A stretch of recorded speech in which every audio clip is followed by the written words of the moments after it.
Welcome to the final seminar in the energy system seminar. And today we have a visitor from DTU visiting Syntef Energy for 3 months. Tim, who will talk about electric vehicles and charging. You were impressed by the EVs here in Trondheim and in Norway. So I'm curious to hear what you have to say. Maybe we can put this just in front and then I can't forget about it. Yeah, thanks for introducing me. Hello, everybody. My name is Tim Unterluggauer. I'm a PhD student at DTU in Denmark. And as Stefan said, I'm currently at Syntef for 3 months. And today I would like to talk about our recent study on the impact of cost-based electric vehicle charging on urban low-voltage power distribution networks. And I will specifically focus on Denmark because this research was done in relation to a Danish project. A little bit about me. First of all, so I'm 30 years old. I'm coming originally from Germany. Then I was doing my bachelor and master degree at TU Dortmund University and wrote my master thesis in Finland at Tampere University, where I focused on forecasting the EV load at different charging sites. And then since 2021, I'm at the Department for Wind and Energy Systems at DTU in Denmark. And my PhD topic is urban electric vehicle charging infrastructure, grid impacts and services. And so far, I started my PhD with a review paper on charging infrastructure planning. Then I dived into the impact studies, both on the medium voltage and the low voltage grid. What I'm talking today about the low voltage grid, mostly the paper just got accepted last week. So that's good. And then my final task will be exploring conditional connection agreements for public slow charging, which I'm also now working on at Syntef. The agenda for today. First, I will quickly introduce the FUSE project. So this is the project related to my PhD. Then I will talk about the low voltage grid impact study. Here I will quickly introduce the modeling approach and then focus on the results. And then last but not least, I will summarize the findings and give an outlook for future research. To start with, so the project that my PhD is related to, it's called FUSE, Frederiksberg Urban Smart Electromobility. And you might wonder what Frederiksberg is. It's a densely populated municipality within Greater Copenhagen. And the goal of the project is here, because it's so densely populated, to figure out a way where to optimally locate charging infrastructure, both from a transport perspective and also from a grid perspective. So the first main goal of the project is to develop an agent-based EV simulator called Gaia for public charging infrastructure planning. But this is done by the transport department at DTU, so we are collaborating with the transport department. And I'm involved in this project, but I'm not the one who's developing the model. So it's more like an input to my studies, basically. And then another goal is to having smart charging demonstrators. So we have some access to public chargers in Frederiksberg, where we want to do some testing and have done some testing already. And the last goal is basically the grid impact assessment. This I will focus on today. The background for our studies.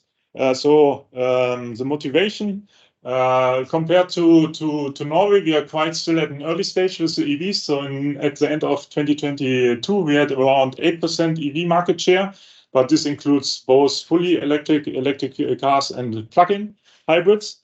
And then we got a new tariff model at the beginning of 2023. It's a time of use based model. So it's just energy based, so not like here in Norway, where you also have a capacity-based part of the tariff.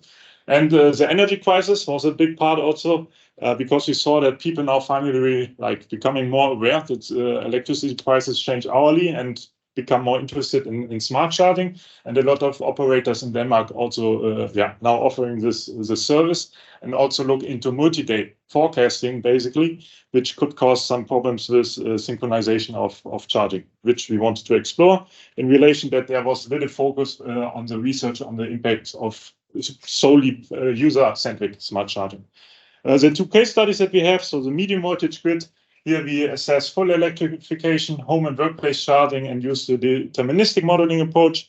And then we dived in more detail into the low voltage grid, where we focus on a more short-term scenario. Frederiksberg aims to have 40% EVs in 2030. We focus on home charging and use the probabilistic modeling approach, so we run 1,000 simulations. How does the grid in Frederiksberg looks like? First, here, this is a picture of the medium voltage grid. You can see in the red lines, those are the underground cables, and the black dots are basically the 10 kilovolt, 0.4 kilovolt transformers.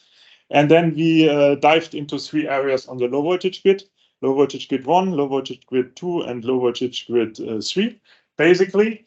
And a fun fact, actually, the low voltage grid is operated in Frederiksberg, and most of Frederiksberg, as a mesh grid. So we selected these areas because those are actually the only areas that are just supplied by one transformer. The rest of the area in Frederiksberg is supplied by multiple transformers. And there was a lack on data on this, so we were not able to simulate the whole meshed area on the low voltage grid.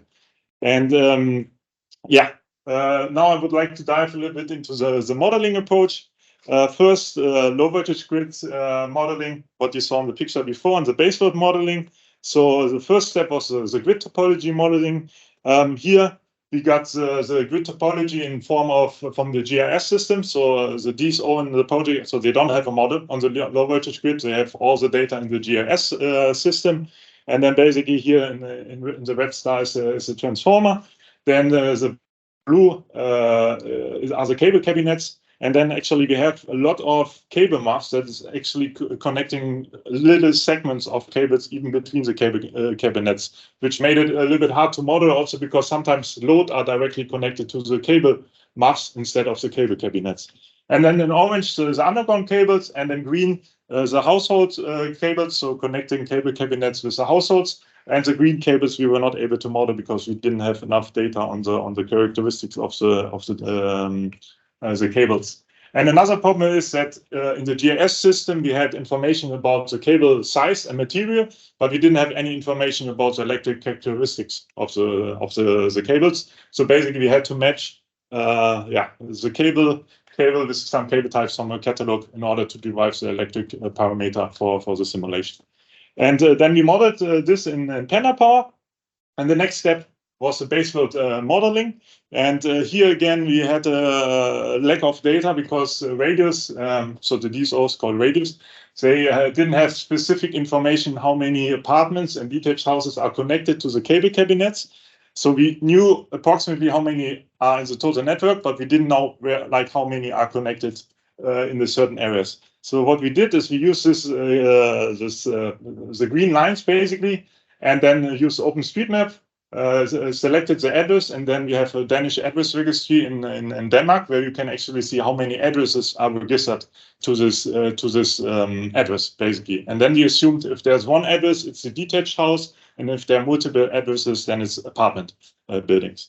And then the last step was we had real smart meter data from residential houses and apartments, but this was from the whole area of the DSO, so it was not from Frederiksberg specifically. And obviously there's also some small businesses in the network that we didn't have the consumption.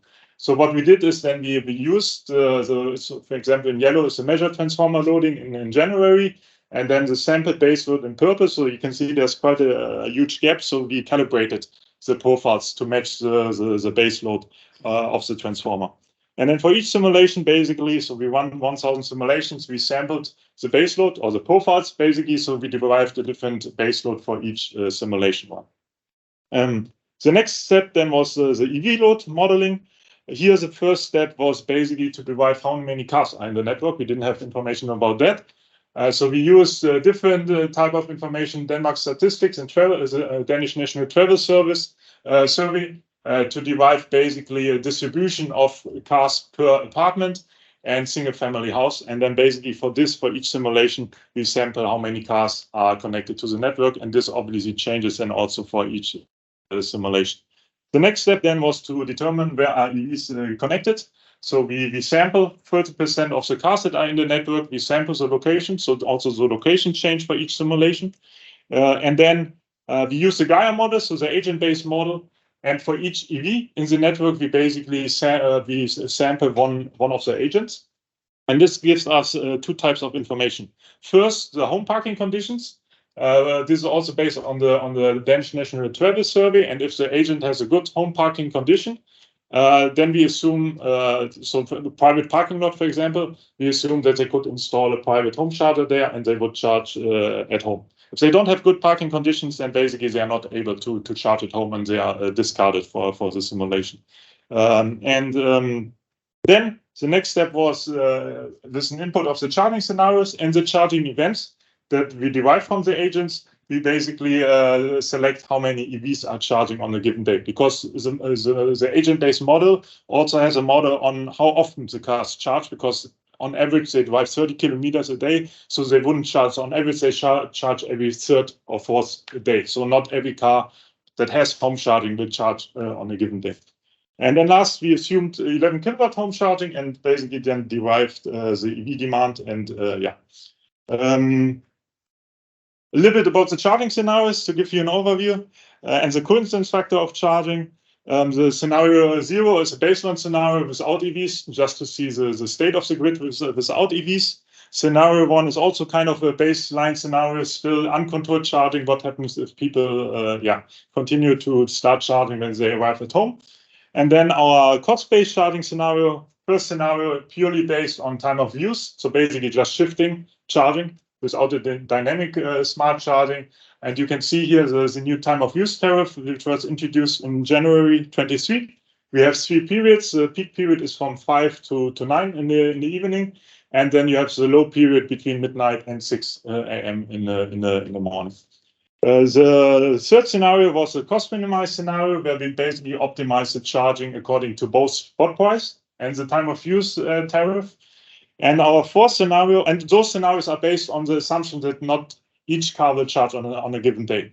But we saw that operators are now looking into multi-day forecasting, so they could synchronize people that would charge on different days on the same day, because people are now seeing, okay, in 2 days we have exceptionally low prices, basically. So we wanted to assess what would happen if you also synchronize those cars on a single day. This could also happen due to, for example, public holiday, where everyone wants to charge the day before they go on holidays.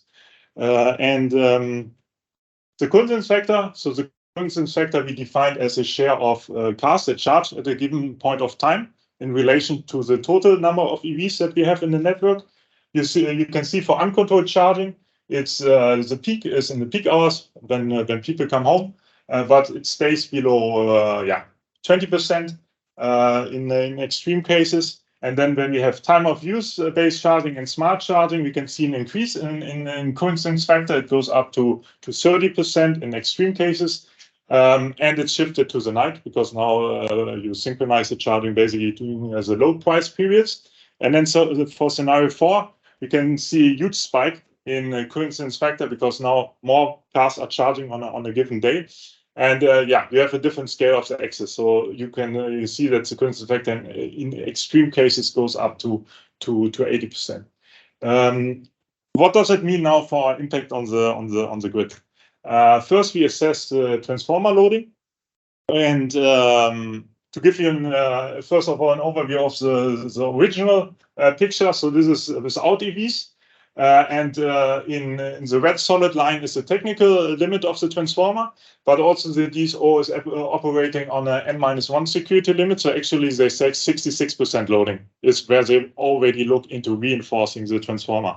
You can see the 3 networks are very different. Low voltage grid 1 is very little utilization. Low voltage grid 3 in purple, you could already see it's exceeding the N-1 security limit. So this would already be an area where they would now look into, okay, what can we do to shift the load, or to reinforce to comply with the N-1.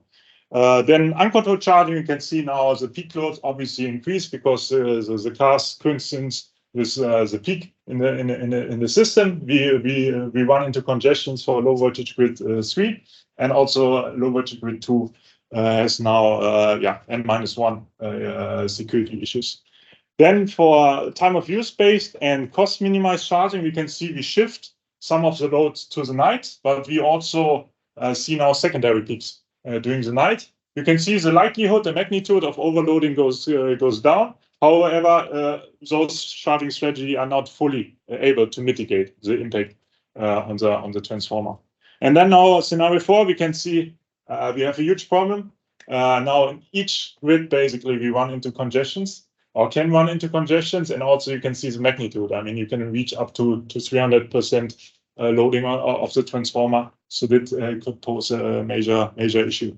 The same we did for the cable loading. Again, in the base without EVs, we can already see some of the in the peak loading times, some of the cables facing some overload situations there.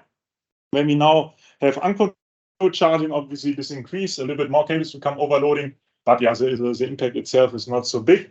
Again, time of use based charging and cost minimized charging is not able to mitigate fully, but it reduces the likelihood and the magnitude a little bit. And then scenario 4, you can see that now, yeah, majority of cables have overloading issues. And we also assess the voltage, but the voltage was not a big deal in the grid because of the mesh, of the topology of the urban topology of the grid. As a summary, we wanted to address the question: can our power distribution grid in Denmark cope with the rollout of electric vehicles? Sadly, I don't have a general answer for that. As we saw, the impact varies greatly between each grid area, so it's mandatory to assess the impact between the areas. So, like we could see, low voltage grid 1 is quite robust compared to low voltage grid 3, and the charging behavior will exert a major influence on the impact. So, however we decide to charge, basically this will also have a huge influence on what the impact will be in the future. On the medium voltage grid, I didn't talk about it, but just as a short summary, we saw a very high resilience to EV adoption. We simulated 100% EVs, and it was very strong, so we didn't expect many problems there in the near future. Just also in high synchronization events, we could see there are some overload situations in the medium voltage grid, but in general, our medium voltage grid is very robust. Low voltage grid, however, we could see that there are already potential congestions in the near future. We saw the time of use based and cost minimized charging can benefit the grid in the short term. It's not able to fully mitigate the congestion issue, but at least the magnitude and the likelihood of those.